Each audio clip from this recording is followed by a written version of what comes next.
उषा अपनी 2 बहुओं के साथ चंदन नगर में रहती थी। एक दिन उसकी बड़ी बहू रश्मि अपने कमरे में बैठकर अपनी माँ से बात कर रही होती है। हाँ माँ, मुझे भी आप सबकी बहुत याद आ रही है। कितने टाइम से नहीं मिले हम। सोच रही हूँ जल्दी मिलेंगे, और मेरे आने पर जागरण भी रखवा लेना आप। ठीक है माँ, रखती हूँ, बाय। रश्मि अपने पीहर को याद करने लगती है और वहाँ जाने का प्लान बनाती है। एक काम करती हूँ, शाम को इनसे बात करती हूँ। इस बार तो 1 महीने के लिए रह कर आऊंगी। हाँ। तभी चेतना रश्मि के पास आती है। दीदी, पता है क्या, मेरे पीहर में सब लोग घूमने जाने का प्लान बना रहे हैं, तो मैं सोच रही हूँ कि मैं भी उनके साथ चली जाऊं। बड़ा मजा आएगा। क्या तू भी अपने पीहर जाने का सोच रही है?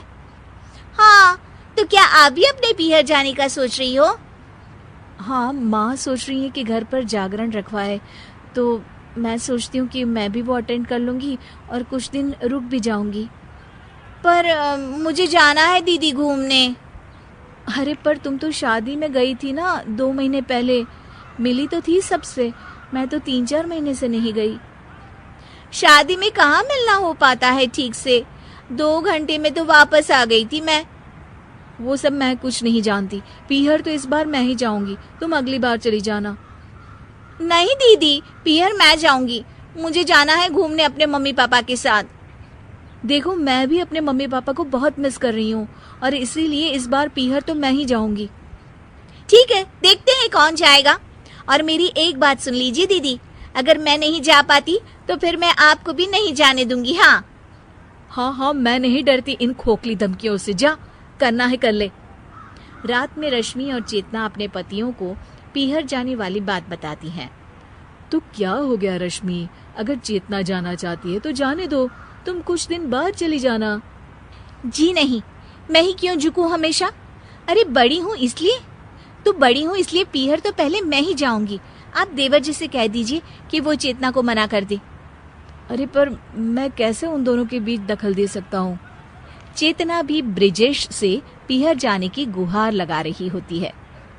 भैया से मैं बात नहीं करूंगा, तुम दोनों का आपस का मामला है, और वैसे भी तुम दोनों माँ से ही क्यों नहीं पूछ लेती हो।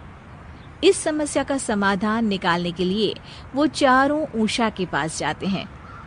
माँ, रश्मि और चेतना दोनों को ही पीहर जाना है। दोनों कैसे जा सकती हैं?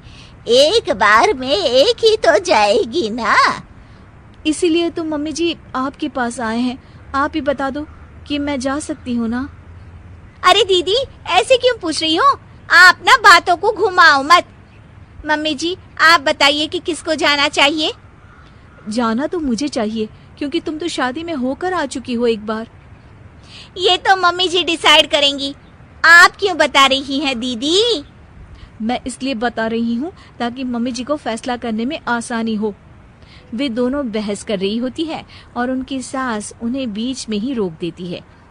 ओहो, तुम दोनों मेरी भी सुनोगी या अपनी ही कहे जाओगी?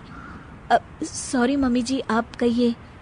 मैं ये पूछ रही हूँ कि कब जाना है। दोनों एक साथ बोलती हैं।